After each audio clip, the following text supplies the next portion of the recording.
Assalamualaikum warahmatullahi ta'ala wabarakatuh.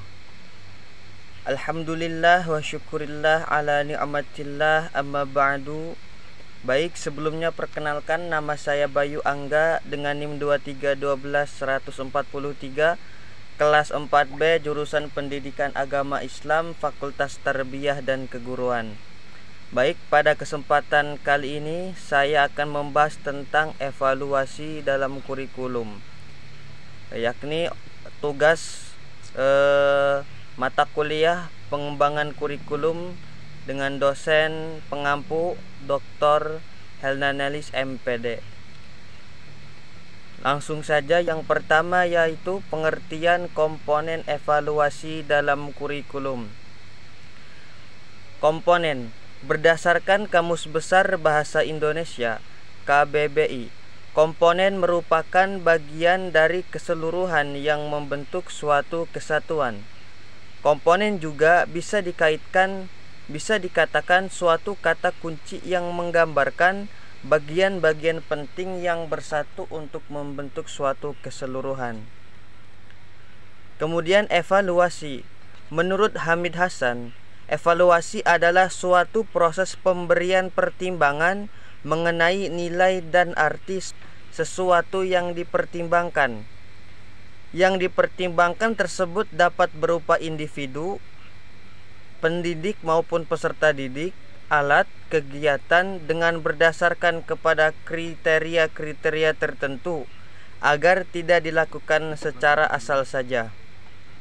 Senada dengan pendapat tersebut, Nana Sujana mengartikan evaluasi sebagai penentuan nilai berdasarkan kriteria tertentu, yang mana di dalamnya ada suatu dalam mencari dan mengumpulkan data atau informasi yang diperlukan sebagai dasar menentukan nilai sesuatu yang menjadi objek evaluasi, seperti program, prosedur, usul, cara, pendekatan, model kerja, hasil program, dan lain sebagainya. Kemudian kurikulum. Dalam bahasa Latin, kurikulum diartikan sebagai lapangan pertandingan, race course, yaitu arena tempat peserta didik berlari untuk mencapai tujuan akhir. Pada tahun 1955, istilah kurikulum baru dipakai dalam bidang pendidikan. Namun, inti kurikulum adalah pengalaman belajar yang banyak kaitannya dengan berbagai kegiatan, seperti interaksi sosial di lingkungan sekolah, proses kerjasama dengan kelompok, bahkan interaksi dengan lingkungan fisik seperti gedung sekolah dan ruang sekolah. Secara sederhananya, kurikulum adalah seperangkat rencana dan pengaturan mengenai tujuan, isi, dan bahan pelajaran sebagai pedoman kegiatan pembelajaran untuk mencapai tujuan pendidikan tertentu. Kemudian yaitu perbedaan evaluasi, penilaian, dan pengukuran. Yang pertama, evaluasi.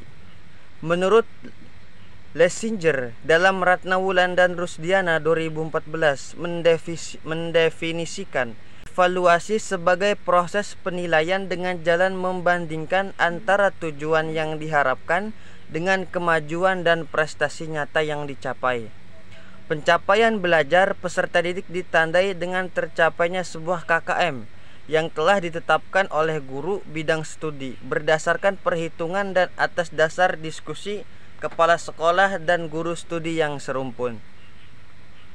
Dengan contohnya, guru melakukan evaluasi apakah bahan pelajaran yang disampaikan atau yang dibuat sudah dikuasai oleh siswa atau belum.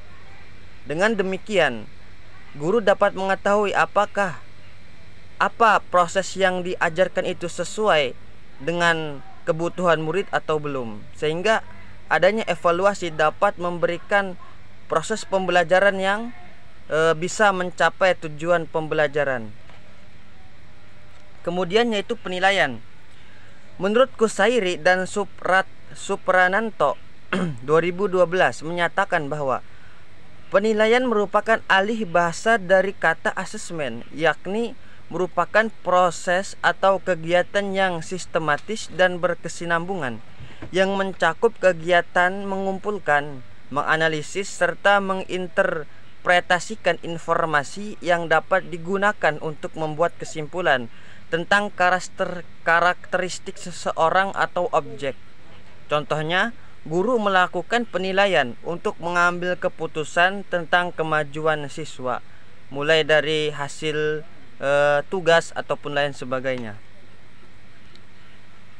Sedangkan pengukuran, menurut Ratnawulan 2006 menyebutkan bahwa pengukuran adalah kegiatan yang dilaksanakan dalam proses pembelajaran yang memerlukan penentuan fakta yang disesuaikan dengan kriteria tertentu sesuai objek yang ditentukan. Contohnya, guru melakukan pengukuran sejauh mana kemampuan yang diperoleh oleh siswa. Selanjutnya yaitu fungsi, peran, tujuan, dan manfaat evaluasi dalam kurikulum. Yang pertama yaitu fungsi evaluasi kurikulum. Ada beberapa fungsi evaluasi kurikulum pendidikan. Yang pertama yaitu sebagai umpan balik bagi peserta didik. Yang kedua, sebagai alat untuk mengetahui ketercapaian peserta didik mencapai tujuan yang telah ditetapkan. Yang ketiga, memberi informasi dan acuan untuk pengembangan program kurikulum. Yang keempat, sebagai dasar untuk peserta didik secara individual untuk memutuskan masa depan sehubungan dengan bidang pekerjaan dan pengembangan karir. Yang kelima, untuk mengembangkan kurikulum dalam khususnya yang ingin dicapai. Yang keenam, sebagai umpan balik semua pihak yang berkepentingan dalam pendidikan di sekolah seperti orang tua, tenaga pendidik, pengembang kurikulum untuk perguruan tinggi, pemakaian kelulusan untuk orang yang mengambil kebijakan pendidikan termasuk juga untuk masyarakat. Selanjutnya yaitu peran evaluasi kurikulum. Ada beberapa peran evaluasi kurikulum. Kurikulum yang pertama yaitu evaluasi sebagai moral judgment. Salah satu peranan evaluasi kurikulum adalah sebagai moral judgment yang akan digunakan untuk pengambilan dan tindakan selanjutnya. Yang kedua, evaluasi sebagai penentuan keputusan. Evaluasi kurikulum memiliki peran yang mana sebagai penentu keputusan pendidikan oleh pihak-pihak yang berkepentingan, seperti guru, murid, orang tua, kepala sekolah, para inspektur, pengembang kurikulum, dan lain sebagainya. Yang ketiga yaitu evaluasi sebagai konsensus nilai. Evaluasi sebagai tradisi tes mental serta eksperimen, yang mana konsensus ini kerangka kerja yang penilaiannya dipusatkan pada tujuan-tujuan khusus yang bersifat behavioral, penggunaan analisis statistik dari pretest dan posttest dan lainnya. Selanjutnya yaitu tujuan evaluasi kurikulum. Yang pertama yaitu sebagai perbaikan program, karena dengan adanya evaluasi maka programnya pun akan lebih baik dan lebih berkembang. Yang kedua yaitu pertanggungjawaban kepada berbagai pihak. Yang ketiga, penentuan tindak lanjut hasil pengembangan. Selanjutnya yaitu manfaat evaluasi kurikulum. 1. Mengetahui sejauh mana peserta didik mencapai kemajuan tujuan yang telah ditentukan. Karena dengan adanya evaluasi kurikulum, seorang guru dapat mengetahui kemajuan seorang siswanya. Yang kedua, menilai efektivitas kurikulum. Yang ketiga, menentukan faktor biaya, waktu, dan tingkat keberhasilan kurikulum. Yang keempat, mengevaluasi kinerja guru dan siswa dalam mengimplementasikan kurikulum. Yang kelima, menentukan apakah kurikulum tersebut perlu diperbaharui atau tidak. Karena dengan adanya evaluasi kita dapat mengetahui kurikulum yang digunakan oleh lembaga pendidikan ataupun oleh guru itu harus diperbaharui atau tidaknya. Selanjutnya yaitu memberikan informasi yang dibutuhkan oleh para pengambil keputusan. Dan yang terakhir, meningkatkan akuntabilitas program pendidikan. Kemudian yaitu jenis-jenis evaluasi dalam kurikulum. Di antaranya yang pertama yaitu evaluasi kurikulum model penelitian, Research Evaluation Model. Yang kedua, model evaluasi kurikulum yang berorientasi pada tujuan. Selanjutnya yaitu model evaluasi kurikulum yang lepas dari tujuan. Kemudian ada model campuran multivariasi. Yang ke ada model evaluation program for innovate curriculum. Selanjutnya yaitu ada model CIPP, Context, Input, Process, and Product. Dan yang selanjutnya yaitu ada model 10 Brick. Pembahasan yang selanjutnya yaitu tentang teknik dan instrumen penilaian. Yang pertama yaitu dalam kurikulum ataupun evaluasi ada beberapa teknik dan instrumen penilaian. Yang pertama yaitu ada tes dengan instrumennya yaitu dengan tes tulis, lisan maupun praktek. Yang selanjutnya ada observasi dan instrumennya yaitu pengamatan terhadap peserta didik. Yang selanjutnya yaitu ada penugasan dan instrumennya ialah pemberian tugas seperti pekerjaan rumah dan lain sebagainya. Selanjutnya yaitu portofolio.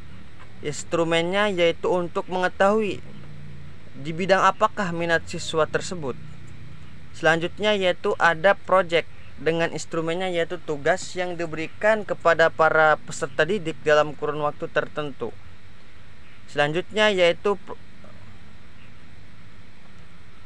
produk, yaitu menghasilkan suatu karya. Yang ketujuh yaitu inventory, yaitu penilaian psikologis. Selanjutnya yaitu penilaian diri, yaitu meminta siswa untuk menilai dirinya sendiri. Dan yang terakhir yaitu penilaian antar teman, yaitu meminta teman menilai kelebihan dan kekurangan temannya. Selanjutnya yaitu langkah-langkah dalam membuat evaluasi. Yang pertama yaitu menyusun rencana evaluasi hasil belajar. Kita harus menyusun mulai dari A sampai Z untuk membuat evaluasi dalam pembelajaran. Yang kedua yaitu menghitung data dalam evaluasi hasil belajar. Ketiga melakukan verifikasi data.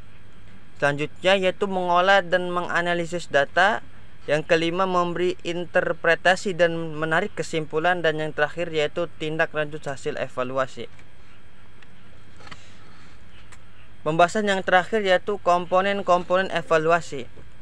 Menurut Ana Sujono tahun 2003, ruang lingkup evaluasi pendidikan mencakup 3 komponen utama, yaitu yang A, yang pertama evaluasi program pembelajaran. Evaluasi terhadap program pembelajaran mencakup 3 hal, yaitu evaluasi terhadap tujuan pembelajaran, evaluasi terhadap isi program pembelajaran, dan evaluasi terhadap strategi pembelajaran. Yang B, evaluasi proses pembelajaran terhadap proses pelaksanaan pembelajaran, yaitu meliputi evaluasi kesesuaian antara proses belajar mengajar yang berlangsung dengan program pembelajaran yang telah ditentukan.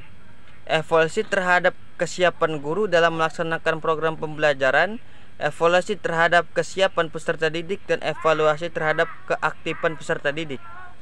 Dan terakhir yaitu C, evaluasi hasil pembelajaran yang meliputi evaluasi tingkat penguasaan peserta didik dan evaluasi tingkat pencapaian peserta didik. Mungkin hanya sekian yang dapat saya paparkan dari pembahasan ini. Kurang lebihnya saya meminta maaf. Sekian, billahi taufiq wal hidayah. Wassalamualaikum warahmatullahi wabarakatuh.